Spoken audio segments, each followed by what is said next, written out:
Ya, ayah, Iya. di hujan yang rintik-rintik ini, Mm-mm. anak-anak sudah tidur. Ya. Aku mau mengajakmu untuk diskusi. Oke, diskusi tentang apa ini? Jadi kan setiap hari Ahad pagi, Hmm. ketika kita ke Magelang, itu kan ayah ada pengajian pagi di Masjid Gelangan. Mm-mm. Sudah tuh aku pengen banget sekali ikut kajian di masjid itu. Ya kamu tahulah, uh, aku tuh seneng banget kalau ikutin kajian kayak gitu.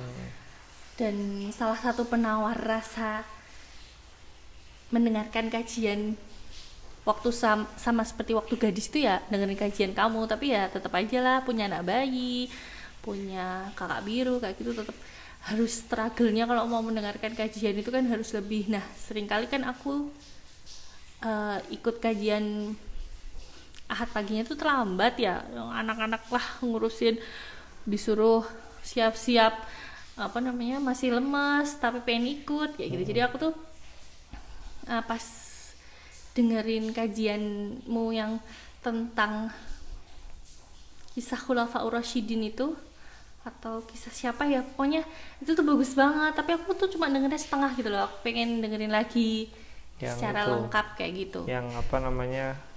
Yang tentang pendidikan anak itu ya. Ya, Ah. yang bikin ibu-ibu, mbah-mbah pada mangut-mangut kata ibu, wah ape-ape kayak gitu.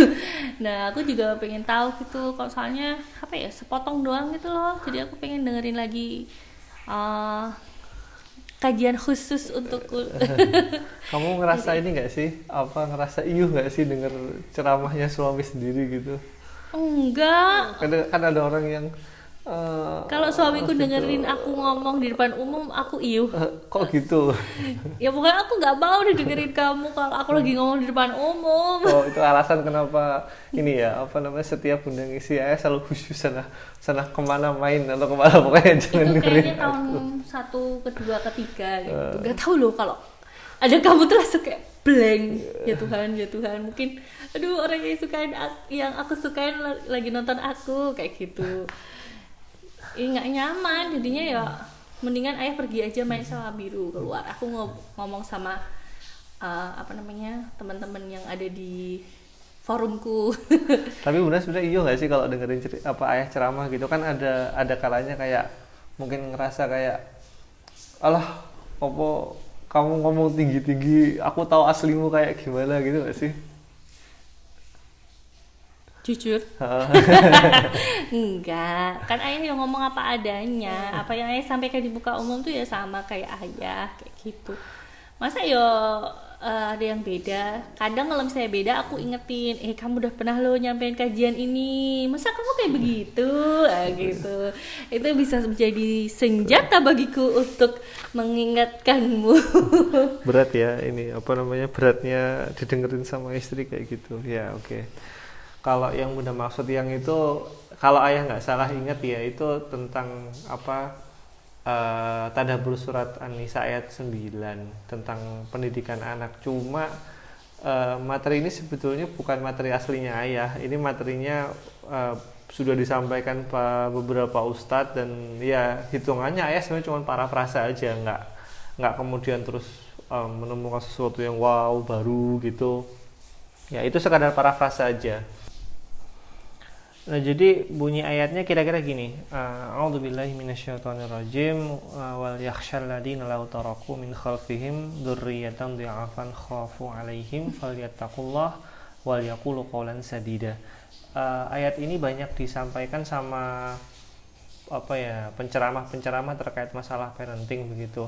Tapi menarik ketika kalau kita tadabbur sama ayat ini. Jadi ayat ini itu tuh ada diletakkan di antara, kalau kata Ustaz Salim Afillah itu diletakkan di antara ayat-ayat tentang warisan, tentang hukum waris gitu. Yang mana kemudian wajar orang kalau mikir, oh, kalau artinya kan ayat ini kan dan hendaklah kamu takut begitu kepada Allah, apa namanya, orang-orang yang sekiranya mereka meninggalkan keturunan yang lemah di belakang mereka karena mereka khawatir terhadap kesejahteraannya.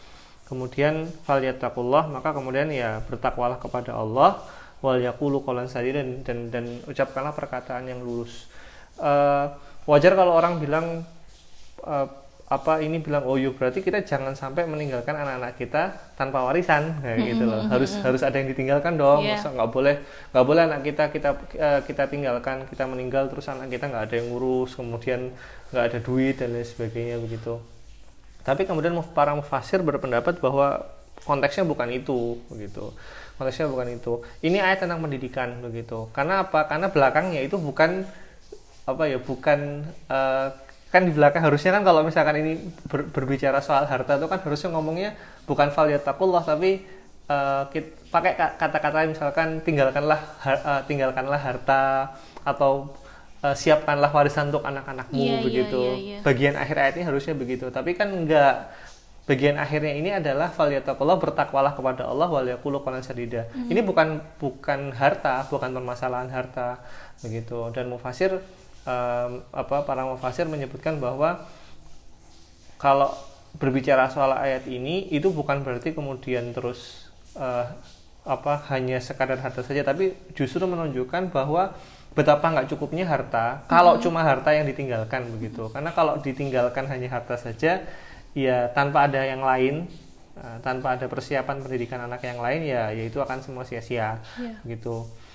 Ngutip kisahnya ini Khalifah Bani Umayyah, Al-Walid bin Abdul Malik. Ini salah satu khalifah yang terkaya di periode Bani Umayyah, yang mana kemudian ketika meninggal itu meninggalkan warisan, anak-anaknya itu dapat 40 juta dinar emas. Berapa tuh kalau dirupiahin? Sekitar 80 triliun. Setara sama yang dikasih pemerintah ke Belva. Berapa sih Belva dapatnya? Berapa? Cuma 5,8. Oke. Nggak seberapa ya. Ya. Subhanallah, Masya Allah. 40 itu baru uangnya. Karena masih ada yang lain, ladang, properti, terus ternak, kalau kita bayanginnya itu kayak hidup itu udah kayak santuy gitu ya. Iya. Gitu. Nah ini udah makmur lah. Bandingan sama khalifah setelahnya. Setelahnya itu kan Sulaiman bin Abdul Malik, yang kemudian Sulaiman bin Abdul Malik meninggal. Meninggalnya juga usia muda, dan meninggalnya juga agak kalau orang bilang meninggalnya karena penyakit, dan penyakitnya bisa jadi karena makan. Jadi sultannya hobi banget makan begitu. Sekali makan bisa makan 200 telur.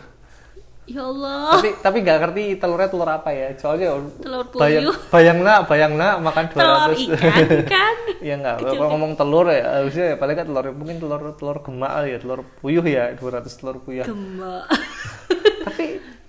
tapi telur makan 200 telur puyuh itu 200. Kolesterol. Nah itu dia maksudnya. Jadi meninggal di usia yang cukup muda, 35 tahun, punya anak, mau tahtanya mau diserahkan ke anaknya, karena memang ini kan sistem pemerintahannya kan monarki ya gitu. Mau diserahin sama anaknya, masih terlalu kecil, dikasih jubah kekhalifahan kekecilan, dikasih pedang, nggak kuat ngangkat kayak gitu. Kemudian salah satu penasihat beliau namanya imam, jadi ini ulama namanya Imam Roja bin Haywah, memberikan nasihat kepada Sulaiman bin Abdul Malik begitu, serahin aja kekuasaanmu, ngomongnya tolonglah dirimu sendiri di akhirat dengan meringankan hisabmu dengan cara menunjuk orang yang baik sepeninggalmu begitu. Siapa? Itu ya iparmu, penasihatmu siapa? Umar bin Abdul Aziz kayak gitu.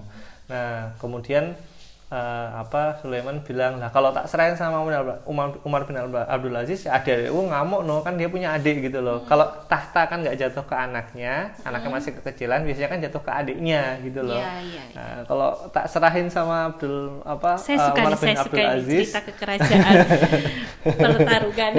pertarungan tahta. Seperti mirip apa ya? Serial cantik yang saya ikuti. Kalau diserahin ke Umar bin Abdul Aziz kan hitungannya cuma ipar gitu. Adik-adiknya yang ngamuk bisa berontak nanti begitu. Maka kemudian sama Imam Roja bin Haywah ini disebutin kalau gitu supaya nggak berontak, kasih mandatnya, wasiatnya adalah kalau Umar bin Abdul Aziz meninggal maka penggantinya adalah adik-adiknya. Jadi intinya kemudian ya apa sebutnya ya, mungkin dianggapnya PLT, pelaksana tugas begitu. Tapi sejatinya Umar bin Abdul Aziz memang dibaiat paksa lebih tepatnya, karena memang aslinya beliau tuh nggak mau jadi khalifah. Nggak mau jadi khalifah, tapi kemudian dipaksa untuk jadi khalifah begitu, gelem ra gelem. Makanya kan ucapan pertamanya Umar bin Abdul Aziz kan ini, innalillahi wa inna ilaihi raji'un begitu. Ya Allah, Jan, nasibku, semacam kayak gitulah. Jadi itu. Kalau misalnya orang biasa, hore, ya. Gimana? Insya Allah. Kalau orang berilmu tuh kayak gitu ya. Ya, bukan masalah berilmu sih. Apa? Menarik perkataannya istrinya Umar bin Abdul Aziz begitu. Aku melihat banyak orang itu lebih soleh daripada suamiku. Iya. Aku sudah pernah melihat banyak orang yang ibadahnya lebih kencang daripada suamiku. Aku sudah pernah melihat banyak orang yang kepemimpinannya istilahnya kemauan memimpinnya itu lebih baik daripada suamiku. Tapi aku tidak pernah melihat orang yang takutnya kepada Allah lebih takut daripada suamiku. Ini kuncinya, Umar bin Abdul Aziz begitu. Merinding ya Allah. Ya. Jadi kayak gitu. Terus jalanlah Umar bin Abdul Aziz jadi khalifah begitu selama nggak lama 3,5 tahun dan 2,5 tahun, dan masa-masa itu adalah masa-masa yang kemudian disebut-sebut sama umat Islam paling manis, karena seolah-olah mereka kembali ke masa Khulafaur Rasyidin, kemakmuran merata begitu. Sampai-sampai disebutkan ada kisah penggembala yang melihat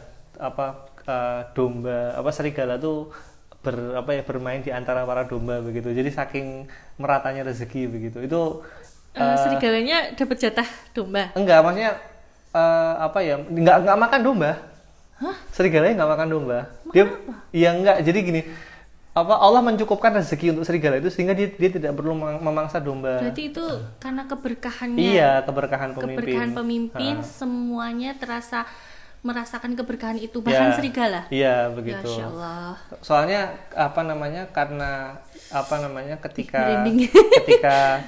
ketika Umar bin Abdul Aziz meninggal begitu, para serigala ini balik seperti tabiatnya semula. What? Gitu. Wow. Ya mangsa domba lagi gitu, seperti itu. Ini salah satu berkah kepemimpinan Umar bin Abdul Aziz, 2,5 tahun saja. Berarti kalau Indonesia dipimpin oleh pemimpin yang seperti itu nggak lama, nggak sampai 1 jabatan.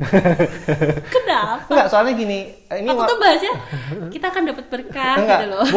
Nggak, masalah gini. Kalau di biografinya Umar bin Abdul Aziz itu disebutkan bahwa Umar bin Abdul Aziz kenapa merintahnya masanya emang pendek, karena memang sejak awal dia sengaja diracun.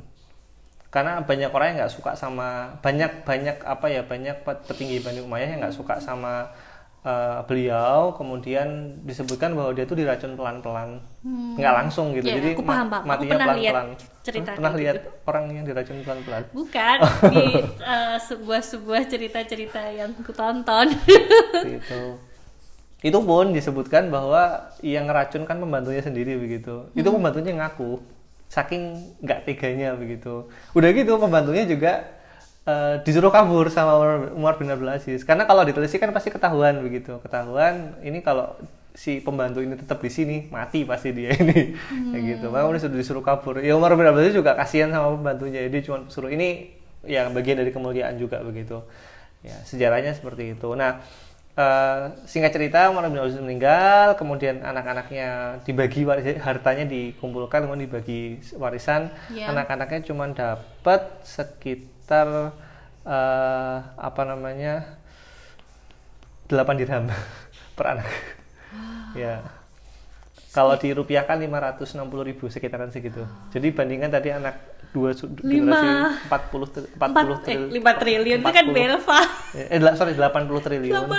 80 triliun dengan 560.000 rupiah. Ini kan perbandingan sangat-sangat jauh begitu. Iya. Nah, salah satu iparnya Umar bin Abdul Aziz namanya Mas Salamah bin Abdul Malik, itu kemudian saking kasihannya ngomong sama Umar bin Abdul Aziz, wahai Amirul Mukminin, wahai khalifah, wasiatkan anak-anakmu untuk jadi tanggunganku begitu. Aku adalah pangeran pangeran yang paling makmur di antara semua pangeran Bani Umayyah yang lain. Pangeran yang lain itu cuman apa ya istilahnya tuh ya sugih mergo warisan begitu. Aku adalah pedagang. Jadi emang Mas Lamah ini dia bisnismen begitu, pangeran yang berdikari semacam kayak gitu. Kemudian Umar bin Abdul Aziz mengatakan begini, tidak, sesungguhnya aku sudah menitipkan mereka kepada yang lebih kaya daripada engkau. Siapa? Aku yang paling kaya di Bani Umayyah saat ini begitu. Aku titipkan kepada Allah begitu. Ya Wahai Mas Lamah, daripada kamu ngurusin anakku, mending ngurusin dirimu sendiri. Kamu kamu dapat hartamu dengan cara apa dan kamu pakai buat cara apa? Kamu tuh udah ribut, udah cukup merepotkan dirimu kayak gitu. Urus sek kuwi wae kayak gitu, semacam kayak gitu. Berarti kalau punya harta banyak itu malah iya. banyak yang akan dihisap ya? Iya, semakin banyak harta semakin banyak dihisap. Makanya Agim kan pernah bilang begitu, orang miskin itu salah satu kenikmatan jadi orang miskin ini kalau bicara soal bersyukur ya. Kenikmatan orang bersyukur itu hisapnya gampang begitu. Si Arab dihisap opo? Kayak gitu. Jadi seperti itu.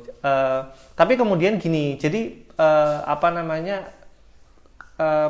apa hubungannya sama Nisa ayat 9? Sekitar 20 tahun kemudian itu kan Bani Umayyah tumbang, diganti Bani Abbasiyah begitu, ganti kekuasaan lah seperti pelajaran itu. SKI sejarah kebudayaan Islam. Nah,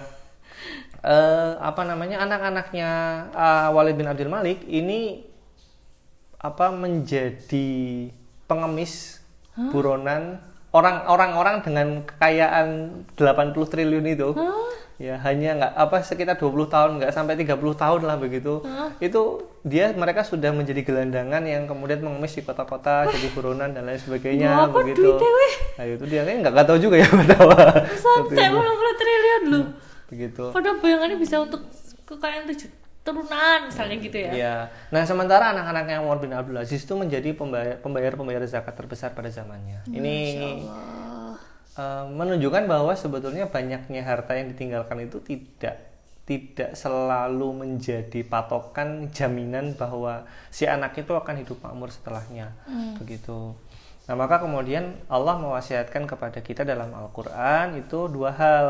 Falyattaqullaha wal yaqulu qawlan sadida. Bertakwalah kepada Allah dan katakanlah perkataan yang lurus begitu. Nah, ini kalau dipadukan dengan parenting ya bertakwa kepada Allah itu ya artinya kemudian kita berhati-hati. Ini pakai definisinya Umar pas tanya sama Sayyidina Ubay bin Ka'ab, tanya Umar tanya wahai Ubay bin Ka'ab, apakah takwa itu? Kayak gitu. Ubay bin Ka'ab menjawab, ya Amirul Mukminin, pernahkah engkau berjalan di jalanan yang gelap, remang-remang, di sana ada banyak beling, banyak batu tajam dan lain sebagainya begitu. Apa yang kamu lakukan begitu? Kemudian Umar menjawab, ya aku akan berhati-hati begitu. Kemudian Ubay bin Ka'ab bilang, ya itu takwa gitu. Jadi takwa itu artinya berhati-hati dalam setiap urusan dalam kehidupan kita. Seperti itu. Nah, yang kedua adalah salah satunya adalah bagaimana kita berhati-hati mendidik anak kita begitu. Berhati-hati dalam memberikan teladan kepada anak kita. Salah satunya adalah yang itu wal yaqulu qawlan sadida, melakukan berkatalah dengan perkataan yang lurus. Ini nggak gampang karena memang godaannya banyak. Jadi orang tua ketika kemudian kita disuruh untuk mengatakan hal yang lurus itu tidak gampang begitu, tidak gampang. Mengatakan hal yang baik, tidak berdusta, tapi kemudian tetap membangun bagi anak itu juga nggak gampang begitu. Nggak gampang, tapi bisa. Bisa begitu. Sulit tapi masih bisa diperjuangkan. Kenapa kemudian begitu? Karena banyak orang tua tuh tergelincir dalam perkataannya. Contoh misalnya hal yang sangat sederhana, anak jatuh. Masih banyak sampai sekarang orang tua yang kemudian ya ini terutama generasi lawas sih ya begitu. Mudah-mudahan atau generasi baru yang belum diinstal ilmu, atau masih menggunakan metode yang lawas begitu. Mukul lantai atau mukul tanah di sampingnya si anak yang jatuh itu, lantainya nakal kayak gitu, seperti itu. kodok itu tadi barusan kodok, kodok kodok nakal. nakal atau nyari pokoknya nyari kambing hitam begitu, siapa yang pokoknya nakal begitu. Ini adalah perkataan yang tidak lurus. Iya. Karena apa? Karena kemudian tidak memberikan pendidikan yang baik kepada anak. Karena si anak itu besarnya akan kemudian cenderung punya, jadi si anak itu diajari untuk menyalahkan orang lain atas hal buruk yang terjadi pada dirinya. Iya, Kayak gitu. betul. Ini pembelajaran tanpa sadar yang kemudian banyak orang kemudian tidak sadar melakukan hal ini begitu. Atau kemudian ketika misalnya anak jatuh terus kemudian disalahin tuh kan, dibilangin jangan lari-lari, ngeyel, Iya. jatuh kan begitu, jangan lari-lari makanya. Jadi itu juga perkataan yang tidak lurus. Kenapa? Karena si anak kemudian akan cenderung kalau gitu dia tidak akan berlari begitu. Dia akan berada pada zona nyamannya dan tidak mau mencoba sesuatu yang baru, tidak mau mencoba sesuatu yang menantang karena dia takut akan dipersalahkan ketika gagal seperti itu. Itu baiknya ngomongnya gimana dong? Ya jatuh kemudian ditenangkan dulu, dipeluk dulu, terus kemudian Mana bilang yang sakit? mana yang sakit, oh ya sakit ya. Oh ya satu lagi, Oh, iya. ada juga yang suka bilang gini, Gimana? udah nggak apa-apa gitu aja kok, sakit kok kayak gitu kan, dia bilang kayak gitu juga. Ini juga bahaya, nggak lurus juga begitu, karena bisa jadi si anak emang sakit beneran, kita bilang nggak sakit begitu. Ini tanpa sadar anak belajar untuk mengecilkan empati anak kepada penderitaan orang lain begitu. Misalkan orang lain, makanya kan sebenarnya kita tuh adalah bangsa yang hobi berlomba dalam penderitaan. Kalau orang bilang Gimana gitu. tuh, gimana? Misalkan begini, aduh susah ya aku, bisnisku lagi seret nih kayak gitu. Kamu mending, aku barusan bangkrut loh. Itu kan banyak pertandingan penderitaan begitu. Bisa jadi tapi itu kan pembelajaran gitu loh. Jadi kayak tanpa sadar kita belajar bahwa kita tuh bukan kemudian atau kemudian bilang alah gitu doang. Kita sering bilang, ada orang bilang baper amat sih, kayak gitu. Baper amat sih itu kan sebenarnya dia mengecilkan empati dia terhadap penderitaan orang lain begitu. Bisa jadi orang itu memang sangat-sangat sedih begitu. Ya, Tapi kemudian karena kesedihan orang lain itu buat kita tuh mungkin enggak sedih, tapi ternyata buat dia terpukul sekali ya kayak gitu. bisa jadi seperti itu. Nah Dan itu mungkin gara-gara efek masa kecilnya ngomong alah nggak apa-apa, nggak sakit. bisa jadi kayak gitu. Itu kan anak itu kan adalah kertas tanpa filter ya. Dia menerima semua apa yang kemudian masuk ke dalam dirinya, dan itu terakumulasi menjadi sebuah pendidikan anak gitu. Itu yang kemudian harus kita kembalikan kepada ayat ini, bahwa ya falyaqulu qawlan sadida, perkataan yang lurus itu adalah hal yang kemudian hal yang harus benar-benar kita amalkan ya, harus kita perhatikan betul, jangan sampai kita tuh membuat perkataan yang kemudian melenceng seperti itu. Tapi itu gini kalau ya ada yang anak nangis itu dibiarkan puas kayak gitu. Tapi kan ada juga yang menyarankan ya kalau kita bisa menghiburnya ya kita dihibur kayak gitu, dengan cara misalnya psikologis orang nangis kan nunduk, disuruh lihat ke atas gitu. Itu baiknya gimana? Dia biar nangis dulu atau kita bilang lihat apa atas kayak gitu, mengalihkan perhatian. Gimana ya? Nah kalau aku setujunya gini, ada saatnya kita harus mengamati anak ini memang butuh menangis kayak gitu, karena memang dia kita kayak sudah berfrekuensi dengan dia, sudah menemukan frekuensinya gitu, bahwa anak ini emang sedih kayak gitu. Ya udah kita dengarkan perasaannya, kenapa kamu kok nangis kayak gitu, aku kecewa, aku sedih, oh ya udah kita dengarkan kayak gitu. Ada juga misalnya itu kan misalnya biru udah bisa mengungkapkan, kalau Bara itu kan kayak jatuh gitu, mana sakit sayang ini, oh ya udah tiup ya masih nangis, terus kita gendong, terus itu lo lihat di atas tuh kayak gitu. Jadi ya menghibur hati kan, jadi ada memang masanya anak itu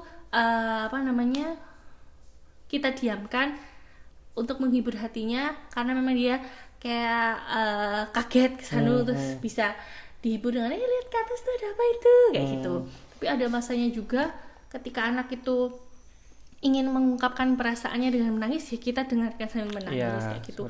Kalau misalnya kayak kasusnya Biru gitu, teman-temannya suka merasa berisik kalau Biru nangis kayak gitu, aku ngasih saran dia untuk nangis di kamar kayak gitu, atau di tempat yang tersembunyi biar dia meluapkan perasaan dia tanpa mengganggu teman-temannya. Kadang Biru tuh kok nangis mulu sih gitu kan, dianya juga perasaannya malu tapi dia butuh menangis kayak gitu. Kadang kan masa itu kan selesai lah, masa dia untuk nangis-nangis nggak mungkin kan dia sampai dewasa seperti itu gitu. Ya, apalagi Biru kan hitungannya dia tuh anak paling bontot di kelas dewasa kan, di komunitas kita kan dia anak. Tapi badannya besar. Gitu. Jadi kan orang-orang tuh mengharapkan dia bisa lebih dewasa, padahal usianya belum sampai seperti itu. Ini sih kasuistik banget ya begitu. Mungkin tiap anak berbeda. Makanya Bunda, ya seperti yang Bunda bilang tadi, kita harus tahu kapan si anak ini emang butuh nangis. Tapi sepakat gak sih? Tapi kadang aku suka bingung antara ngecep-cepin anak cep kata ayah, jangan dicep-cep gitu, gimana sih? Gimana ya? Ya ayah bilang ketika pas Bara bilang cep tuh dia ngikutin kamu tuh cep itu gimana tuh? Memaksa anak untuk berhenti menangis. Kan kadang-kadang Bunda Biru belum selesai meluapkan perasaannya, tapi karena Bunda sudah ingin sedang sibuk begitu, cep dulu Bunda sedang ini. Nah, kadang sudah seperti soalnya itu. Aku juga ada menerima ilmu tentang boleh tidak nangisnya nanti dulu, cep dulu. Bunda sedang sibuk ngurusin ini itu. Nanti kita omongin nanti kalau Bunda sudah punya waktunya kayak gitu loh. Iya, kalau yang seperti itu tinggal komunikasikannya aja sih kayak gitu. Ya itu inilah bagian dari pembelajaran kita juga menjadi menjadi orang tua. Ayah enaknya gimana kalau misalnya aku sama Biru, mendingan aku tinggalin semuanya atau nggak apa-apa aku pakai cara itu? Maksudnya tunggu sebentar, beri waktu Bunda sebentar untuk menyelesaikan ini. Habis ini Bunda akan dengarkan kamu perasaan kenapa kamu menangis kayak gitu, apa yang kamu rasakan. Nggak apa-apa. Poinnya adalah qaulan sadida, perkataan yang lurus. Kita tidak membohongi, kita tidak mendidiknya dengan cara yang keliru, kita tidak mengabaikan dia, kita tidak membuat dia jadi menyalahkan orang lain begitu. Ya poinnya seperti itu. Ini sangat-sangat kasuistik, karena kasus anak nangis itu kan macam-macam begitu. Kita nggak bisa kemudian bilang ini karena ini begitu. Poinnya adalah kita kembalikan kepada semangat bertakwa dan semangat untuk berkata dengan perkataan yang lurus. Jangan sampai kemudian anak kita diajari menjadi anak yang berbohong. Yang paling sering kan kayak gitu. Jangan bilang ayah lagi nggak di rumah misalnya begitu. Itu kan sebenarnya mengajari anak untuk berbohong begitu. Dan tidak jarang anak seperti itu. Orang tua menyuruh anaknya melakukan hal seperti itu. Diem ya. Tadi kita beli es krim. Jangan bilang sama mama ya. Nanti kamu dimarahin sama mama. Itu bagian dari ketidaksepakatan antara orang tua dengan anak. Pasangan kayak gitu.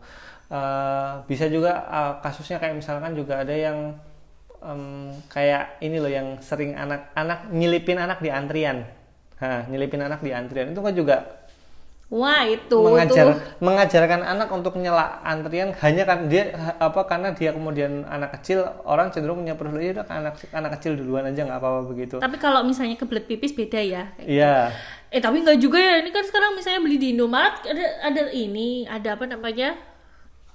segimana-gimananya ada kamar mandi gitu. Iya. Dulu pernah aku disela sama ibu-ibu gitu, dalam hatiku besok aku jadi ibu-ibu aku nggak akan kayak ibu-ibu itu. Gitu. Nyela kayak anaknya mau. Iya mbak, maaf ya mbak ya, ini cepet beli es krim doang kok kayak gitu. Yang itu. Kirain ini kirain kamar mandi.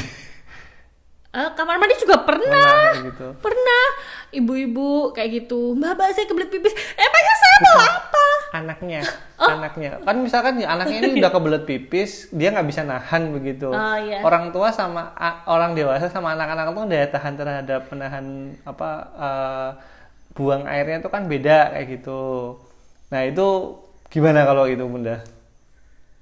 Ya gimana ya? Mungkin minta izin kali ya, minta izin Pak, mohon maaf ini anak saya nggak bisa nahan pipis, kalau berkenan boleh nggak anak ini duluan kayak gitu. Ya mungkin bahasanya kali ya. Bahasanya kalau Mbak saya duluan ya Mbak gitu loh. Itu- Emang kira ibu saya lagi antri sembako. Saya juga kebelet pipis.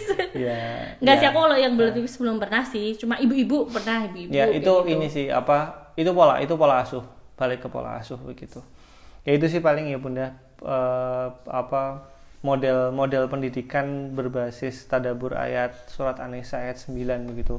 Ya ini mudah-mudahan kita bisa menjadi orang tua yang baik, kita semua menjadi orang tua yang baik. Amin ya Allah. Menjadi Amin. orang tua yang bisa bertakwa, memberikan keteladanan. Banyak orang tua yang kemudian ingin anaknya soleh tapi orang tuanya tidak berubah menjadi soleh.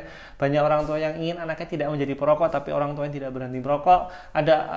Banyak orang tua yang kemudian ingin anak menjadi penghafal Quran tapi orang tuanya disuruh baca Quran aja anggot-anggotan begitu. Ya ini evaluasi besar buat kita semua. Ya ayah juga mendoakan bunda Ya. jadi istri yang solihah, Ya, amin. ibu yang solihah, anak yang solihah. Anak yang Terus juga solihah, aku amin. juga akan selalu mendoakanmu menjadi Amin. anak yang solih, suami yang solih. Amin. Juga mengkhususkan mendoakan biru bara namanya satu-satu, bapak ibu, umi abi semuanya Iya. satu persatu disebutin.